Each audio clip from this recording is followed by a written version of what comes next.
Bismillahirrahmanirrahim. Assalamualaikum warahmatullahi wabarakatuh. Bertemu dengan saya Putri Zafira sebagai dosen manajemen keuangan. Untuk pertemuan kali ini kita akan membahas materi anjak piutang ya. Nah, pada perkembangan dunia bisnis, suatu modal itu adalah hal yang sangat penting keberadaannya ya. Nah, untuk para pelaku bisnis ini membutuhkan modal tentunya diperuntukkan untuk memulai dan melangsungkan kehidupan usahanya. Nah, namun terkadang pada saat proses produksi itu terdapat kendala karena kurangnya modal akibat rendahnya tingkat cash flow ya, sehingga mengakibatkan para pengusaha ini kekurangan modal.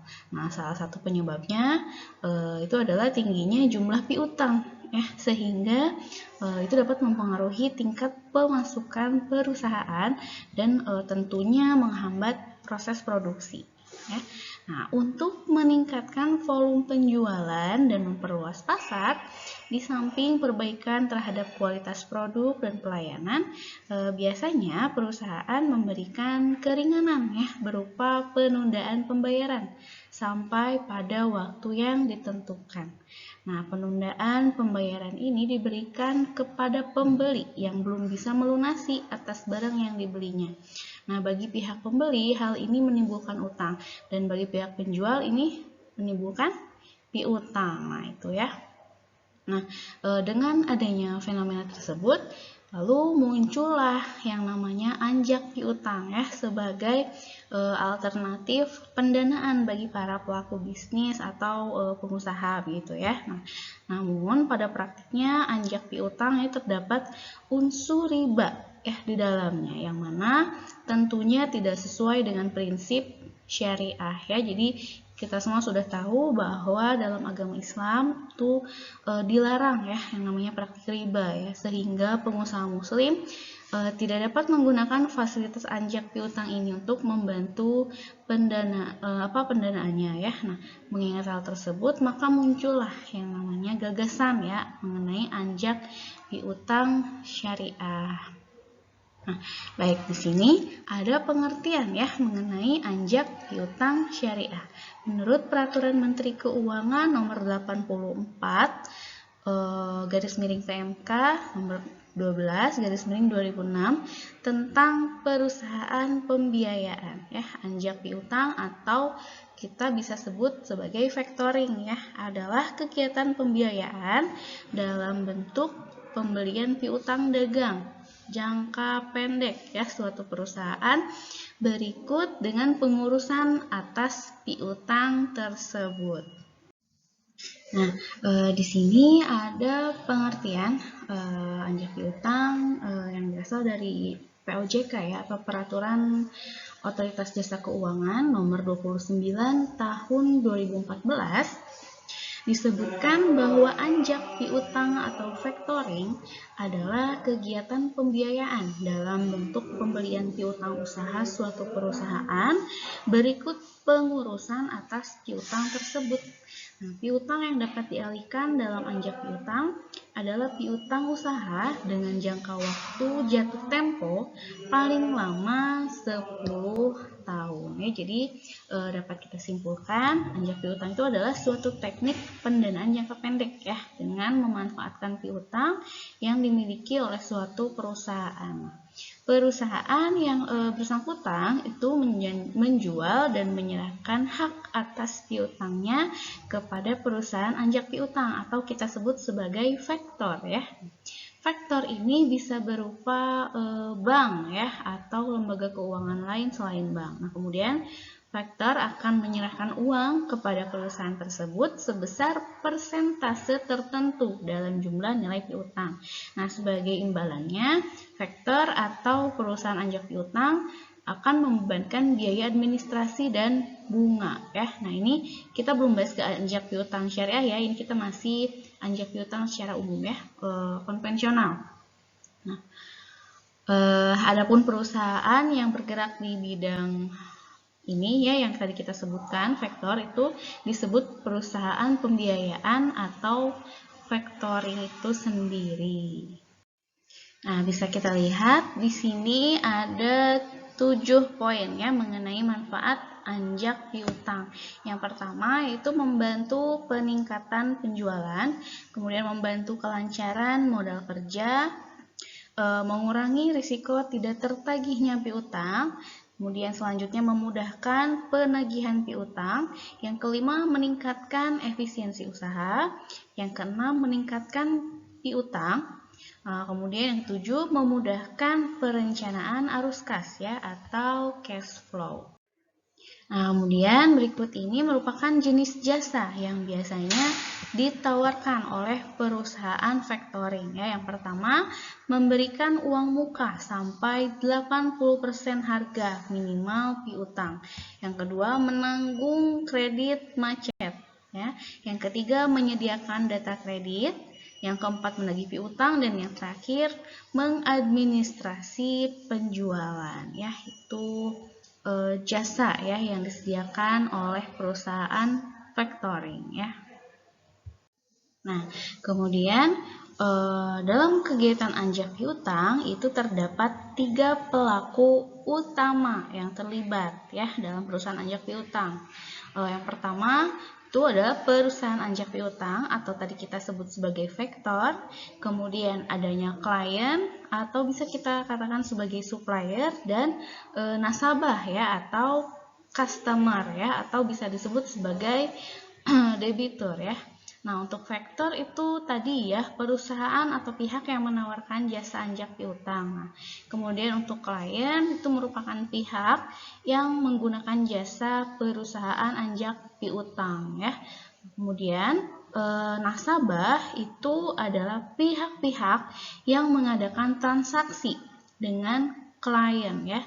Nah, di sini istilah klien dan nasabah itu dalam mekanisme anjak piutang memiliki pengertian yang berbeda ya. Nah, untuk perusahaan anjak piutang memiliki klien dalam hal ini adalah supplier. Nah, selanjutnya klien yang memiliki nasabah gitu ya. Nah, mekanisme anjak piutang itu diawali dari adanya transaksi jual beli barang atau jasa yang pembayarannya secara kredit.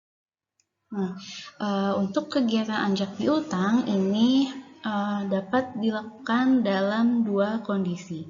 Yang pertama, anjak piutang dengan pemberian jaminan dari penjual piutang atau bahasa lainnya adalah factoring with recourse ya. Nah, factoring with recourse ini merupakan transaksi anjak piutang usaha di mana penjual piutang menanggung risiko tidak tertagihnya sebagian atau seluruh piutang yang dijual kepada perusahaan pembiayaan. Nah, yang kedua yaitu anjak piutang tanpa pemberian jaminan ya dari penjual piutang ya atau bahasa lainnya adalah factoring without recourse ya. Ini merupakan transaksi anjak piutang usaha di mana perusahaan pembiayaan menanggung risiko tidak tertagihnya seluruh piutang yang dijual kepada perusahaan pembiayaan. Nah, kalau kita bertanya, kira-kira dari mana sih keuntungan perusahaan anjak piutang ini, gitu ya? Nah, di sini ada biaya-biaya ya yang ditagih atau yang tertagih dari perusahaan anjak piutang, yaitu yang pertama ada jasa penagihan ya atau service charge. Nah, di sini besar biaya yang dibebankan perusahaan anjak piutang kepada kliennya. Nah, besaran bunga yang dibebankan itu tergantung dengan perusahaan masing-masing. Nah, kemudian yang kedua, itu ada biaya administrasi ya atau discount charge, yaitu biaya yang diterima oleh perusahaan anjak piutang setelah melakukan pengelolaan perusahaan kreditur oleh klien dan besarnya pun itu tergantung dari kesepakatan yang dibuat bersama. Nah, kemudian berdasarkan pelayanannya, anjak piutang ini terbagi menjadi 4 jenis ya. Yang pertama full service factoring, kemudian bulk factoring, kemudian maturity factoring, dan yang terakhir adalah finance factoring. Nah, yang pertama full service factoring yaitu anjak piutang yang memberikan jasa secara menyeluruh ya, baik jasa pembiayaan maupun non pembiayaan. Yang kedua, bulk factoring, yaitu anjak piutang yang memberikan jasa pembiayaan dan pemberitahuan ya saat jatuh tempo pada nasabah tanpa memberikan jasa lain seperti risiko piutang, kemudian administrasi penjualan dan penagihan. Nah, kemudian yang ketiga ada maturity factoring. Nah, di sini pembiayaan pada dasarnya tidak diperlukan oleh klien ya, tetapi oleh pengurusan penjualan dan penagihan piutang serta proteksi atas tagihan. Nah, yang terakhir adalah ada finance factoring. Nah, anjak piutang jenis ini itu hanya menyediakan fasilitas pembiayaan saja ya, tanpa ikut menanggung risiko atas piutang tak tertagih. Nah, untuk penyediaan pembiayaan dana tunai pada saat penyerahan faktur pada perusahaan factoring itu sampai sejumlah 80% dari nilai seluruh faktur ya, sesuai dengan besarnya plafon pembiayaan ya, atau besarnya limit kredit. Nah, tapi klien juga tetap harus bertanggung jawab terhadap pembukuan piutang dan penagihannya, termasuk menanggung risiko tidak tertagihnya piutang tersebut. Nah, ini ya sama seperti slide sebelum-sebelumnya, berdasarkan penanggungan risikonya, anjak piutang ini terbagi menjadi beberapa jenis ya. Yang pertama with recourse factoring dan yang kedua without recourse factoring ya. Ini sudah kita bahas ya sebelumnya. Nah, selanjutnya berdasarkan perjanjiannya ya, anjak piutang terbagi menjadi yang pertama disclose factoring ya. Disclose factoring atau pengalihan piutang kepada perusahaan anjak piutang dengan sepengetahuan pihak debitur ya atau customer. Nah, oleh karena itu pada saat piutang tersebut jatuh tempo, perusahaan anjak piutang memiliki hak tagih ya pada debitur yang bersangkutan. Nah, untuk melakukan hal tersebut di dalam faktur itu dicantumkan pernyataan bahwa piutang yang timbul dari faktur ini telah dialihkan kepada perusahaan anjak piutang ya gitu. Nah, kemudian yang kedua ada undisclosed factoring ya. Nah, transaksi penjualan atau pengalihan piutang kepada perusahaan anjak piutang oleh klien ya tanpa pemberitahuan kepada debitur, kecuali bila ada pelanggaran atas kesepakatan pada pihak klien ya, atau secara sepihak perusahaan anjak piutang itu menganggap perusahaan itu menghadapi risiko gitu. Nah, yang selanjutnya berdasarkan ruang lingkup kegiatannya ya, perusahaan anjak piutang atau factoring ini terbagi menjadi dua ya. Yang pertama domestic factoring dan yang kedua adalah international factoring. Nah, untuk domestic factoring ini kegiatan transaksi anjak piutang dengan melibatkan perusahaan anjak piutang, klien dan debitur yang semuanya berdomisili di dalam negeri ya. Nah, yang kedua international factoring ini kegiatan anjak piutang untuk transaksi ekspor impor barang ya yang melibatkan dua perusahaan factoring di masing-masing negara sebagai ekspor factor dan import factor. Nah, adapun faktor-faktor yang membuat perusahaan produksi memakai jasa anjak piutang, yang pertama untuk barang atau produk impor yang sangat laku sehingga membutuhkan dana persediaan sebelum terjadinya penjualan. Yang kedua, perusahaan tidak memiliki sumber dana lain yang lebih murah atau masih dalam tahap perkembangan.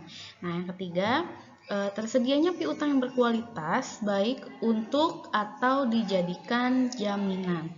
Yang keempat, perusahaan ingin tetap menjual kepada pembeli yang agak lambat pembayarannya ya. Jadi jika penjualan kepada pembeli yang seperti itu dilakukan dengan syarat yang menguntungkan dan perusahaan bisa menjual piutang yang lain untuk memperoleh cash flow, maka anjak piutang mungkin akan menguntungkan di sini ya. Nah, dengan kata lain, perusahaan itu harus bisa memanfaatkan cash flow yang diperoleh dari anjak piutang, dan biaya anjak piutang ini bisa dibebankan pada sebagian pembeli, khususnya yang agak terlambat pembayarannya ya.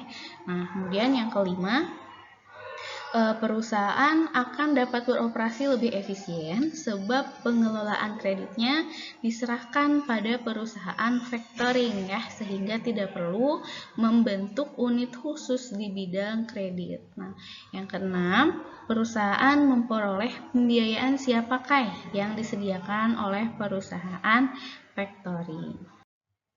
Nah, ini merupakan tambahan ya dari yang tadi pihak-pihak yang terlibat dalam anjak piutang. Tadi yang pertama kita sudah sebutkan ya, ada factor, ada klien, ada customer ya. Nah, di sini ada tambahannya yaitu piutang ya. Piutang di sini merupakan kewajiban yang ditanggungkan oleh klien kepada customer. Kemudian yang kelima itu ada kontrak. Perjanjian antara factor dengan klien ya. Kemudian ada nilai pembiayaan, yaitu besaran antara pembiayaan yang dilakukan oleh factor atas tagihan yang ditawarkan oleh klien. Yang ketujuh itu ada retention, yaitu bagian dana dari tagihan yang ditawarkan oleh klien kepada factor. Yang kedelapan, yang terakhir di sini adalah recourse ya. Recourse ini merupakan hak factor untuk menerima pembayaran dari klien ya, apabila pembayaran yang diberikan tidak dapat dibayar oleh nasabah pada saat piutang jatuh tempo. Nah, selanjutnya ini ada mengenai anjak piutang syariah. Di sini menurut fatwa Dewan Syariah Nasional atau disingkat menjadi DSN nomor 67 garis miring DSN strip MUI garis miring 3 garis miring 2008 tentang anjak piutang syariah, yaitu yang dimaksud dengan anjak piutang secara syariah adalah pengalihan penyelesaian piutang atau tagihan jangka pendek dari pihak yang berpiutang kepada pihak lain yang kemudian menagih piutang tersebut kepada pihak yang berutang atau pihak yang ditunjuk oleh pihak yang berutang sesuai dengan prinsip syariah.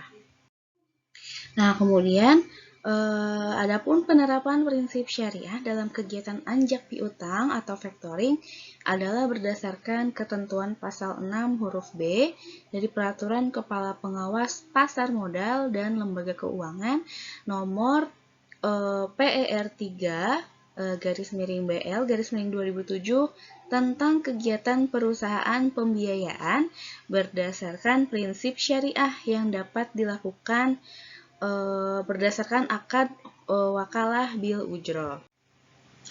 Nah, akad wakalah sendiri itu merupakan akad pemberian kekuasaan ya, akad pemberian kekuasaan oleh seseorang kepada orang lain untuk melakukan sesuatu yang bersyarat hukum. Nah, sedangkan untuk pemberi kekuasaan, pemberian kekuasaan itu bisa dengan menggunakan atau tanpa pemberian upah. Nah, pemberian upah pada wakalah inilah yang dinamakan sebagai wakalah bil ujroh, begitu ya. Oke, untuk fitur dan mekanismenya silakan bisa kalian baca sendiri karena ini tidak perlu dijelaskan ya, silakan bisa dibaca saja, jadi kita skip ya.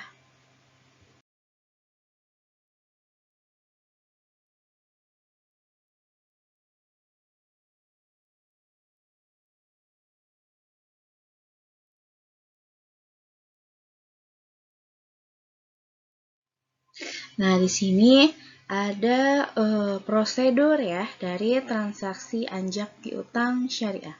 Yang pertama itu supplier atau klien atau disebut dengan muwakil itu menjual barang atau jasanya kepada pembeli atau customer atau muwakal alaih ya, dengan penyerahan barang dan bukti penyerahan kembali kepada muwakil. Kemudian terjadi yang namanya cash flow ya, supplier atau klien kemudian mewakalahkan ya atau mewakilkan tagihannya kepada perusahaan anjak piutang atas persetujuan pembeli.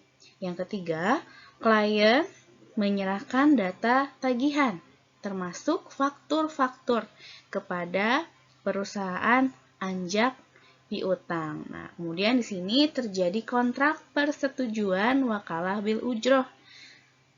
Wakalah bil ujroh tagihan ya antara klien dengan perusahaan anjak piutang. Nah, setelah itu klien akan memperoleh pelunasan piutang dari perusahaan anjak piutang. Nah, pada saat jatuh tempo perusahaan anjak piutang melakukan penagihan kepada pembeli atau customer, dan yang terakhir pelunasan utang itu dilakukan oleh pembeli. Nah, disitulah akad transaksi berakhir. Nah, di sini ada perbandingan atau perbedaan antara anjak piutang syariah dengan yang konvensional. Yang pertama dari sisi hukumnya ya atau sumber hukum.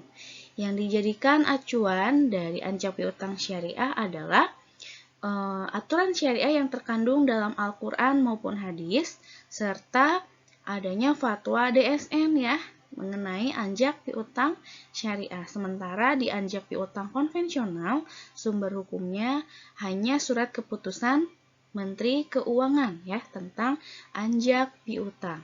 Nah, kemudian di sini ada mengenai fee ya atau upah.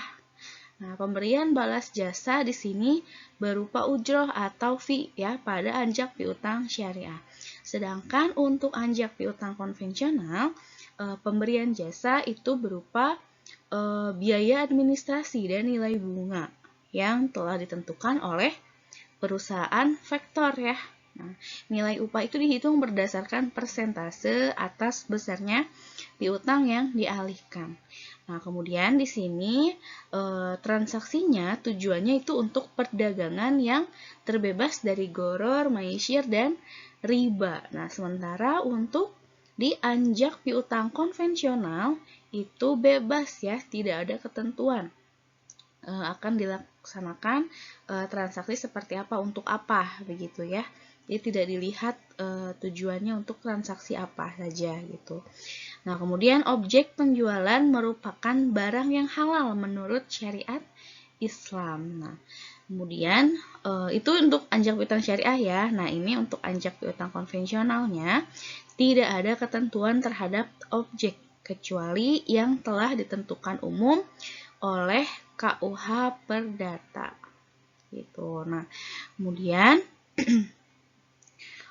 di anjak piutang syariah itu terdapat DPS ya atau Dewan Pengawas Syariah yang mengontrol jalannya aktivitas anjak piutang syariah sesuai atau tidaknya dengan ketentuan Islam.